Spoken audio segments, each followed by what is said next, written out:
Hello everyone, welcome back to textbook banking YouTube channel. एक बार फिर से आप सभी का स्वागत है इस चैनल पे। सो आई रियली होप कि आपकी तैयारी काफी अच्छी चल रही होगी।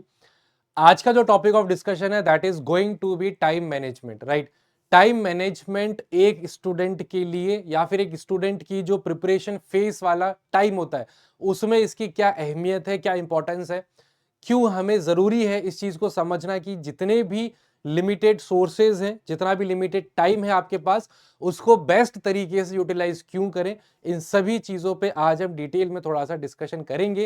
And I really hope that towards the end of this session कुछ ना कुछ आप इस सेशन से जरूर हेल्पफुल कुछ ना कुछ लेके जरूर जा पाए।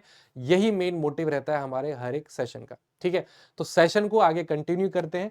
कुछ जरूरी चीजें मैं आपको बता देता हूं, जैसे कि आज 16 ऑफ मई को शाम को 4 बजे आपको मेरे साथ दोबारा जुड़ना है ऐप पे।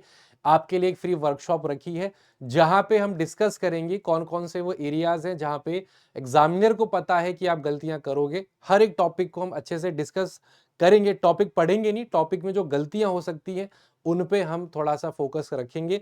साथ ही साथ पूरी स्ट्रेटेजी भी हम डिस्कस करेंगे, तो आपको इस वर्कशॉप में आना है।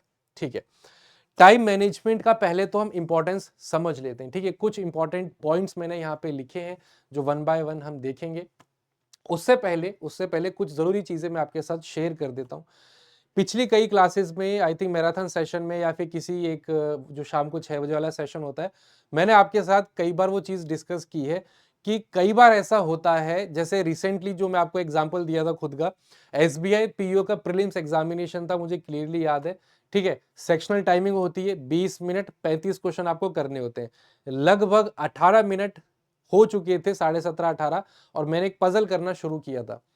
उस रिमेनिंग टाइम में पजल मुझसे सॉल्व हो गई थी। अगर नहीं होती तो कहानी अलग होती, कोई दिक्कत नहीं था, कोई गिले शिकवे, कोई ऐसा उदासी वाली कोई भी चीज नहीं होती। ठीक है, लेकिन उस 2 मिनट में वो क्वेश्चन मुझसे सॉल्व हो गया। लेकिन जैसे ही मैंने क्वेश्चंस जो उस पे बेस्ड 5 क्वेश्चन थे सॉल्व, देखा ही था पहला क्वेश्चन, टाइम ओवर हो गया।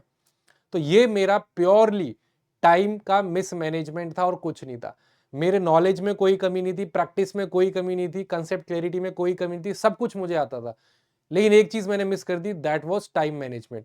तो हालांकि ये टाइम मैनेजमेंट तो चलो ठीक है, जब आप मॉक टेस्ट दे रहे हो, एग्जाम एक्चुअल एग्जाम दे रहे हो, तब का बात हो गई, बट हम इसको भी डिस्कस करेंगे। साथ ही साथ एग्जाम से पहले का ये जो फेस है, इसमें हम टाइम मैनेजमेंट किस तरीके से ऑप्टिमल तरीके से कर सकते हैं। तो एग्जाम मैंने जो भी एग्जांपल दिया, ये तो जस्ट एक रियल लाइफ एग्जांपल था कि टाइम मैनेजमेंट जरूरी क्यों है।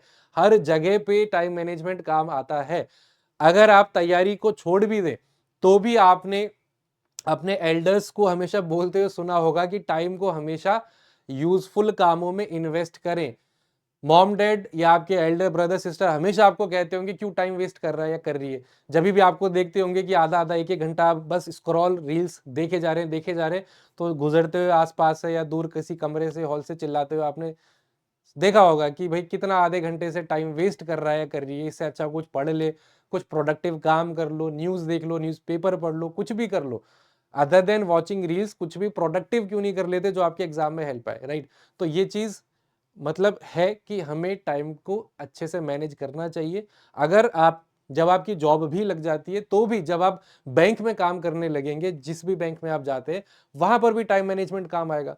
टाइम पे आपको बैंक जाना है, सारे काम खत्म करने हैं, उनकी भी डेडलाइन होती है, वहां पर भी टाइम मैनेजमेंट होता है। कोई टास्क आपको दे दिया कि भाई ये नई स्कीम आई है सरकार की, इसमें आपको ज्यादा से ज्यादा लोगों के एनरोलमेंट्स लेके आने हैं, तो उसका भी एक टाइम होता है कि आपको 1 महीने का टाइम दिया गया है, राइट। तो टाइम मैनेज करने की जो आदत है, वो ऐसा नहीं है कि एग्जाम होते ही गायब हो गई, आपको उसकी जरूरत ही नहीं है। वो आपको through out your life time management की जो स्किल है, जो आदत है, वो कहीं ना कहीं आपको हेल्प ही करेगी, राइट। तो एक अच्छी आदत है कि आपके पास जो लिमिटेड टाइम है, लिमिटेड सोर्सेज है, उनका आप बेहतर तरीके से यूज कर सकें। ठीक है, अब आते हैं इंपॉर्टेंट पॉइंट्स पे जो मैंने यहाँ पे आपके लिए लिखे हैं। इंपॉर्टेंस क्या है टाइम मैनेजमेंट की? It is a very important aspect of any students life, right. आपने कई लोगों को बोलते हुए सुना होगा कि सर मेरे पास टाइम कम है, मैं कहीं ना कहीं वर्किंग हूँ, मतलब ऑलरेडी कहीं ना कहीं किसी कंपनी में, प्राइवेट में या गवर्नमेंट में क्लर्क लगे हुए हैं, पीओ की तैयारी कर रहे हैं, टाइम कम है, पढ़ाई कब करें?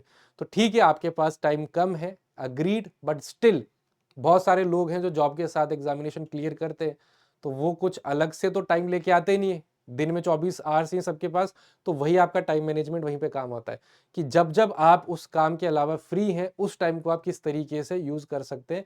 तो एक स्टूडेंट की लाइफ में इंपॉर्टेंस बहुत ज्यादा है टाइम मैनेजमेंट की, बिकॉज ऐसा नहीं है ना कि आप 4-5 सालों से तैयारी कर रहे हैं, करते ही जा रहे हैं, करते ही जा रहे हैं, कभी प्री में रुक रहे थे, बाद में मेंस में रुक रहे हैं, बाद में इंटरव्यू में रुक रहे हैं, ओवरऑल मार्किंग में रुक रहे हैं।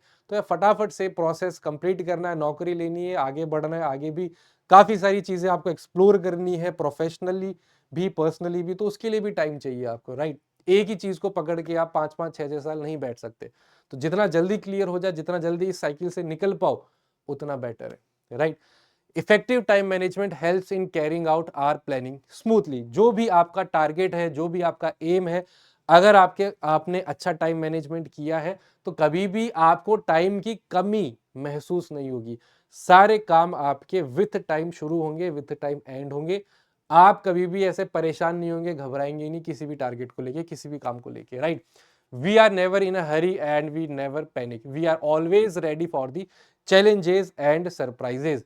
क्योंकि आपने अपना टाइम मैनेज कर रखा है, सारी चीजें विथ टाइम आप आगे लेके चल रहे हैं, तो इन केस कभी कोई भी सरप्राइज आ जाए या चैलेंज आ जाए, आपको मतलब घबराने की बात नहीं है। फॉर एग्जाम्पल अगर मैं आपके पॉइंट ऑफ व्यू से बोलूं, चलिए आपको अभी पता है कि जो आपका अपकमिंग एग्जामिनेशन है that is of IBPS RRB PO and clerk, जो कि है आपका जुलाई अगस्त में, ठीक है। तो अभी आपके पास क्लोज टू आप मान लीजिए 80 डेज है ही है, ठीक है। लेकिन आप थोड़ा सा सोचिए, कई काफी स्टूडेंट होंगे जिन्होंने अभी भी तैयारी शुरू नहीं की है, तो वो कितना पीछे रह चुके हैं आप लोगों से, जो आप ये सेशन देख रहे हैं, प्रैक्टिस करनी शुरू कर दी है।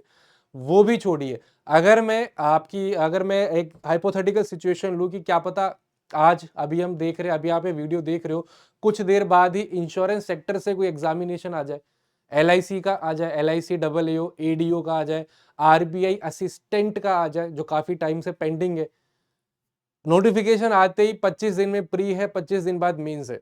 अगर आज नोटिफिकेशन कोई आ जाए तो आप खुद ये इंट्रोस्पेक्ट करना, खुद से सवाल पूछना कि आप कितने तैयार है एग्जामिनेशन को लेके। इन 25 दिनों में आप किसकी तैयारी करोगे, प्री की करोगे, मेंस की करोगे, करंट अफेयर पढ़ोगे, क्या पढ़ोगे? आपकी एडवांस में तैयारी है ही नहीं। तो अब उन बच्चों का सोचिए जिनको ये चीज पता है कि भाई मुझे 2024 में एग्जाम क्लियर करना है, वो जैन फेब मार्च अप्रैल से उन्होंने तैयारी शुरू कर दी है, तो ऑलरेडी आधे से ज्यादा syllabus, 3/4 of the syllabus already वो कंप्लीट कर चुके हैं। आज नोटिफिकेशन आए, आज आ जाए, कल आना है, कल आ जाए, मैं उस एग्जाम को क्लियर कर लूंगा, ये उनके अंदर कॉन्फिडेंस है। और ये कॉन्फिडेंस क्यों है? बिकॉज उन्होंने अपना टाइम मैनेज करना सीख लिया है, पहले से वो तैयारी कर रहे हैं, उनको ये चीज पता थी। तो आप जो आज ये वीडियो देख रहे हैं या फिर आप आज से तैयारी करना शुरू करेंगे, आप उन लोगों से, बच्चों से ऑलरेडी पीछे हैं, तो आपको एक्स्ट्रा एफर्ट्स डालने पड़ेंगे, राइट। तो जब तक आप जॉब ले नहीं लेते तब तक, इनफैक्ट एटलीस्ट कम से कम तब तक तो आप टाइम मैनेज अपना अच्छे से करेंगे। अब आगे में 2 फेज में यहाँ पे हम डिस्कशन आगे लेके चलेंगे। पहला फेज है कि जब आप तैयारी कर रहे हैं तो जो आपका डेली रूटीन है, ठीक है, अभी हम तैयारी कर रहे हैं, डेली रूटीन में सब आ गया। अगर आप वर्किंग है तो आप ऑफिस जा रहे हैं, ऑफिस से वापस आ रहे हैं। अगर आप वर्किंग है, घर से काम कर रहे हैं, तो वो वाला केस भी इंक्लूडेड है। अगर आप फुल टाइम तैयारी कर रहे हैं तो वो भी हो गया। दूसरा फेज आपका होगा जब आप एक्चुअल एग्जामिनेशन में जा रहे हैं, जब मैं मॉक टेस्ट दे रहा हूं या फिर एक्चुअल एग्जाम में, तब टाइम मैनेज कैसे करना है। ये 2 अलग अलग एटमोस्फेयर, 2 अलग अलग सिचुएशन, अब हम थोड़ा डिटेल में आगे डिस्कस करेंगे। पहले हम बात कर लेते हैं डेली रूटीन की, ठीक है। जो आपकी डेली रूटीन है, आप सुबह उठते हैं, फिर आप घूमने वूमने जाते हैं, न्यूज़पेपर पढ़ते हैं, current affair session, editorial session देखते हैं, फिर आप अपने मिसलिनियस काम निपटाते हैं, जो भी करते हैं डेली रूटीन का काम, उसमें आप टाइम कहाँ कहाँ किस किस तरीके से बचा सकते हैं। Do not waste much time. देखिए, मैंने केवल मना नहीं किया कि भाई कोई भी टाइम नहीं देना है, मैंने क्लियरली लिख दिया यहाँ पे do not waste much time, ठीक है। पूरे दिन में आप मान के चलिए, अगर आप 30-40 मिनट्स या फिर 1 घंटा लगातार नहीं, 20-20 10-10 मिनट अगर आप सोशल मीडिया पे अपना टाइम पास भी कर रहे हैं तो चलो ठीक है, कोई दिक्कत नहीं। कोई नहीं कह रहा आपसे कि 24 के 24 घंटे पढ़ो, हर चीज जरूरी है, ठीक है। अपने दिमाग पे आप जरूरत से ज्यादा जोर डालोगे तो जो आसान सी चीज है रिसीव हो सकती है वो भी दिमाग में नहीं होंगी, जो पता है वो भी भूल जाओगे, बिना बात के कंफ्यूज हो गए। तो अननेसेसरीली इस पे प्रेशर नहीं डालना है। बीच बीच में आपको लगता है 15-20 मिनट रील्स देख ली, ठीक है, वीडियोस देख ली यूट्यूब पे, शॉर्ट्स वगैरह देख ली, कुछ भी देख लो, कोई इशू नहीं है। ज्यादा टाइम नहीं देना, हर चीज की एक सीमा, लिमिट जो है होनी चाहिए कि हाँ इतनी देरी देखूंगा, इतनी देरी देखूंगी, ठीक है। तो यहाँ पे आपको अपना टाइम बचाना है, पॉइंट नंबर 1। अपना खुद का टाइम टेबल बनाए और स्केड्यूल बनाए, ये तो बेस्ट है, ठीक है। सेशन के एंड में ऑलरेडी मैं आपके साथ एक बार शेड्यूल शेयर कर चुका हूँ, 3 मंथ्स स्टडी प्लान में दोबारा आपके साथ अभी ब्रीफ डिस्कशन एक बार करूंगा। ऑलरेडी आपका कोई स्टडी प्लान है तो आप उसे फॉलो करिए, नहीं है तो उसको आप फॉलो करिए, गारंटीड है कि आपको पॉजिटिव रिजल्ट्स दिखेंगे, ठीक है। Do not waste your time in watching random YouTube sessions, बहुत ही ज्यादा जरूरी है। ये स्पेशली उन स्टूडेंट्स के लिए है जो अभी अभी तैयारी करने आए हैं, ठीक है। गलती आप कहां पे करते हो, रैंडम यूट्यूब वीडियोस आप देख लेते हो जिन पे अच्छे खासी व्यूइंग आ रही होती है, ठीक है। आपको लगता है कि भाई ये क्लास चल रही है रीजनिंग की, क्वांटिटी इंग्लिश की, किसी की भी, वहां पे 1000 बच्चा देख रहा है, ठीक है।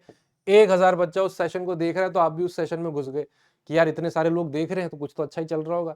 उस टॉपिक का आपको बेस नहीं पता, बेसिक्स नहीं पता, लेकिन अब उस सेशन में है। अब आप मतलब उसमें गलत क्या है, गलत ये है कि अब आपको थोड़ा सा इंफीरियर लगने लगेगा, आपको लगेगा मेरे को तो कुछ आता ही नहीं है। 1000 लोग देख रहे हैं, सर ने एक सवाल पूछा, फटाफट कमेंट्स, मतलब दिख भी नहीं रहे आंसर में लिख क्या रहे हैं, इतनी स्पीड से कमेंट्स भाग रहे हैं, और आप वहां बैठ के देख रहे हो, तो आप ही डीमोटिवेट हो गए। प्लस जो एक सही तरीका होता है किसी भी एक टॉपिक को पढ़ने का, कि आप पहले बेसिक्स देखें, फिर प्रैक्टिस क्वेश्चंस करें, फिर उसका टॉपिक का मॉक टेस्ट लगाएं, टॉपिक का टेस्ट लगाएं, सेक्शनल टेस्ट टॉपिक वाइज, उसके बाद कंबाइन करें पूरे सब्जेक्ट को, उसके बाद जाएं फुल लेंथ मॉक टेस्ट पे प्री के, उसके बाद जाएं मेंस पे। ये एक प्रोसेस होता है, आप इस प्रोसेस को फॉलो नहीं कर रहे, डायरेक्ट क्वेश्चंस प्रैक्टिस कर रहे हैं, बेस आपका क्लियर नहीं है, तो ये चीज आपको नहीं करनी है। ये चीज बाकी के जो स्टूडेंट है जो थोड़े पुराने हो चुके हैं तैयारी करते करते, वो ठीक है, क्योंकि मुझे पूरा सिलेबस मैंने कर लिया है कवर, मुझे सब टॉपिक पता है, मैं आज चाहूं अभी चाहूं रैंडम कोई भी वीडियो देख के प्रैक्टिस करना शुरू कर सकता हूं, बिकॉज मेरा बेस क्लियर है। बट जो आप जल्दी जस्ट अभी तैयारी करना आपने शुरू किया, आपका बेस क्लियर नहीं है, तो आपको सही तरीका, सही अप्रोच से तैयारी करना बहुत जरूरी है। Try to save as much time as you can on a daily basis, ये एक जेनरिक पॉइंट है। डेली बेसिस पे आप जितना टाइम बचा सकते हैं, जैसे आप अभी आईपीएल चल रहा है, मैं खुद भी देखता हूँ, आप में से भी काफ़ी लोग देखते होंगे, तो ठीक है, स्टार्टिंग के 6 ओवर तक पावर प्ले रहता है, 6 ओवर देख लिए, लास्ट के 5-6 ओवर देख लिए, बीच में अपना कोई ज़रूरी काम निपटा लिया, या फिर कुछ और मतलब यूज़ कर लो उस टाइम को अदर देन वॉचिंग आईपीएल, वहाँ टाइम बचा सकते हो। या फिर आप कुछ और वेब सीरीज देख रहे हो, नेटफ्लिक्स देख रहे हो, कुछ भी देख रहे हो, टाइम आप डेली बेसिस पे according to your schedule, according to your routine बचाने की कोशिश करें। अगर आप घर से काम कर रहे हैं, बहुत अच्छी बात है, ऑफिस जाने का और वापस आने का टाइम बच रहा है, उसको आप यूज करें। अगर आप जा रहे हैं, ऑफिस जाना पड़ रहा है, तो ठीक है, रास्ते में जो आप है, ऑफिस से घर जा रहे हैं और घर से ऑफिस आ रहे हैं, तो उस टाइम को करंट अफेयर रिवाइज करने के लिए, डेली करंट अफेयर रिवाइज करने के लिए आप यूज करें। डाउनलोड कर लें वीडियोस, ईयरफोन लगाया, हेडफोन लगाया, सुन रहे हैं, सुन सुन के चीजें याद हो जाती हैं, उस टाइम को आप यूज कर लो। कभी भी जरूरत से ज्यादा सेटिंग में हमेशा मना करता हूं कि भाई मैक्सिमम मेंस की अगर मैं बात करूं, 3.5 घंटे के आसपास में कोई भी मेंस हो लगभग खत्म हो जाता है डिस्क्रिप्टिव इंक्लूड करके। इतनी सेटिंग की आदत बना लो कि मैं आज अभी पढ़ने बैठा 3-3.5 घंटे लगातार बैठ के क्वेश्चंस प्रैक्टिस में कर सकता हूं, कर सकती हूं। इतनी आपको प्रैक्टिस बनानी है, बिकॉज एक्चुअल एग्जामिनेशन में कई बार दिक्कत हो जाती है, आपकी आदत ही नहीं होती 3 घंटे पूरा फोकस स्क्रीन पे देखने की। होता ही है कि 1-1.5 घंटे बाद आप इधर उधर देखने लगते हो, इसके कितने ग्रीन, वो पैलेट में दिखता है ना कितने ग्रीन हो गए, इसके तो बहुत ज्यादा हो गए, इसके कम हुए, फिर आप थोड़ा सा देख रहे हो कि उसके कितने हो गए। तो ये सारी चीजें क्या है, आपका फोकस भटक रहा है। जैसे ही आपका फोकस इधर उधर हुआ, कम से कम 10-15 नंबर आप पीछे हो गए, बिकॉज बाकी लोग तो कॉन्सेंट्रेशन के साथ कर रहे हैं। ये हो इसलिए रहा है बिकॉज आपकी आदत नहीं है 3 घंटे फोकस के साथ स्क्रीन पे नजरें टिकाने की, वो आदत आपको बिल्ड करनी है। इसलिए कम से कम 3 घंटे तो मिनिमम आप एक सेटिंग दें अपनी, ठीक है। कोई नहीं बोल रहा है कि आप 6 घंटे लगातार बैठ के पढ़ो, कोई नहीं बोल रहा। अगर आपके पास टाइम है उस हिसाब से आप सुबह एक बार 3 घंटे लगा लिए, इवनिंग में लगा लिए, शाम को रिवाइज कर लिया 2-3 घंटे, 8 घंटे से ज़्यादा पढ़ने की कोई ज़रूरत नहीं है। अगर आप फॉलो करते हैं काफ़ी टाइम से, तो 8 आवर्स सफिशियंट है डेली प्रैक्टिस करने के लिए, ठीक है। Do not use too many different platforms, ये भी आप लोग बहुत करते हैं। जो लोग थोड़े पुराने हो चुके हैं, प्रैक्टिस बस रिक्वायरमेंट है, कोई दिक्कत नहीं है। बट जो एक नया बच्चा है, बार बार कभी इस प्लेटफॉर्म पे कभी उस प्लेटफॉर्म पे आप जो इधर जंप करते रहते हैं, भटकते रहते हैं, आप ट्रस्ट करिए किसी भी एक प्लेटफॉर्म पे, फिर उसी को शुरू से लेके एंड तक फॉलो करिए। बिकॉज देखिए हर एक इंसान के पढ़ाने का, समझाने का, बोलने का तरीका अलग होता है, चीज़ों को, कंसेप्ट को आपको समझाने का तरीका अलग होगा। तो इट्स बेटर कि आपने शुरू से लेके एंड तक एक ही प्लेटफॉर्म को स्टिक किया है। केवल उसके लिए नहीं, साथ ही आप प्रैक्टिस भी एक ही प्लेटफॉर्म से करें, ज़्यादा आपके लिए यूजफुल रहेगा। जितने भी आपके वीकेंड्स हैं, छुट्टियां हैं, कुछ 3 महीने की बात है, अच्छे से यूज करें टूवर्ड्स योर प्रिपरेशन। बाकी होली, दिवाली, ईद ये सब हम बनाते रहेंगे सिलेक्शन के बाद भी, ये कहीं नहीं जा रहे। लेकिन ये जो टाइम है 3 महीने का, ये जरूर चला जाएगा अगर आपने ढंग से इसे यूज नहीं किया तो जो चीज ज्यादा जरूरी है उस पर फोकस कर लेते हैं। डेली रूटीन की जो मैं बात कर रहा था, डिवाइड कर लो 8 आवर्स में, जो हमेशा मैं आपको बताता हूं। 8 घंटे पढ़ लिए, 8 घंटे सो लिए, 8 घंटे बाकी के मिसलेनियस काम निपटा लिए, 24 घंटे डन है। आराम से टेंशन फ्री होके सो, अच्छे रिजल्ट्स आएंगे आपके, टेंशन ही मत लो। ठीक है, लेकिन आप लोग क्या करते हैं, यहाँ पे ज्यादा सो लिए 10 घंटे, अब 2 घंटे कंपनसेट कहाँ करोगे, यहाँ तो आप करोगे ही नहीं, फिर आप यहाँ पे कटौती करने लगते हो। 6 घंटे पढ़ लेते हैं, कल मेकअप कल कवर कर लेंगे, कल कभी आता नहीं है। इस रूटीन को आप जरूर फॉलो करें, ठीक है। अब बात करते हैं मॉक टेस्ट की, कि भाई मॉक टेस्ट, ये तो हमने डेली की बात कर ली, मॉक टेस्ट में टाइम मैनेजमेंट का क्या रोल है। उसका मैंने आपको प्रैक्टिकल एग्जांपल दिया था एसबीआई पीओ प्री में, जो मैं लास्ट 18वें 19वें मिनट पे एक पजल कर रहा था, जो मेरा हो गया था, बट मैं उस पर बेस्ड क्वेश्चंस नहीं कर पाया because of the time. Time management मेरा बिल्कुल खराब था। उस दिन से मैंने ये ठान लिया कि भाई सबसे पहले मैं सेटिंग अरेंजमेंट पजल करूंगा, अगर हो रही है तो करूंगा, नहीं हो रही तो मैं इतना श्योर हूं कि मेरे से होगी ही नहीं, तो मैं दोबारा उसको देखता ही नहीं। इतना कॉन्फिडेंस आपके अंदर होना चाहिए। सामने पजल आई, एक बार आपने पढ़े 10-15 सेकंड, आपके अंदर कॉन्फिडेंस होना चाहिए कि वो हो पाएगी नहीं हो पाएगी, हो पाएगी तो उसी वक्त करो, लास्ट के लिए नहीं छोड़ना। और अगर छोड़ रहे हो तो इतने कॉन्फिडेंट हो कि ये हो ही नहीं पाएगी, तो उसको देखना ही नहीं है दोबारा। ये चीज आपको सीखनी है, ठीक है। Attempt questions according to your strong subject first, जहां पे ओवरऑल टाइमिंग होती है, जैसे आरआरबी का एग्जाम हो गया, क्वांट है, रीजनिंग है। रीजनिंग आपकी स्ट्रॉन्ग है तो पहले रीजनिंग कर लो, क्वांट है तो पहले क्वांट कर लो। जहां पे सेक्शनल टाइमिंग है वहां पे आप कुछ कर नहीं सकते, तो उसी ऑर्डर में पेपर अटेम्प्ट करना होगा। कोई भी ज्यादा टाइम नहीं करना किसी भी सिंगल क्वेश्चन पे, अटक रहे हो, समझ में नहीं आ रहा, छोड़ दो, बाद में टाइम मिले दोबारा आ जाना, टाइम वेस्ट वहां पे नहीं करना है। किसी एक क्वेश्चन में आप अटक गए जो आपका फेवरेट है, तो इसको ऐसे ईगो पे नहीं लेना, दिल पे नहीं लेना कि यार इतना आसान क्वेश्चन मुझसे हो क्यों नहीं रहा है, मेरा जो आंसर आ रहा है वो मुझे ऑप्शन में दिख क्यों नहीं रहा है, छोड़ दो।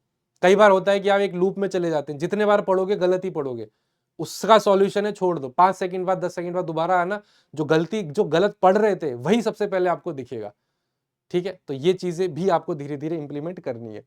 इन reasoning attempt setting arrangement puzzle first, ठीक है। क्यों मैं ये कह रहा हूं, 2 बार एग्जांपल दे दिया, एसबीआई पीओ प्री पजल जो 18वें मिनट में कर रहा था, ठीक है। बाकी आपकी मर्जी, आप अपने हिसाब से इसे फॉलो कर सकते हैं। 3 मंथ का स्टडी प्लान ये मैंने आपके साथ शेयर किया था, इस पे पूरा एक डिटेल सेशन भी था, तो इन केस अगर आपने ज्वाइन नहीं किया था तो मैं जल्दी से आपको एक बार बता देता हूं, दिखा देता हूं, ठीक है। इसको मैं ऐड भी करवा दूंगा डिस्क्रिप्शन में, आप टेलीग्राम ग्रुप पे जाके भी डाउनलोड कर सकते हैं। ये रहा आपका स्टडी प्लान, ठीक है।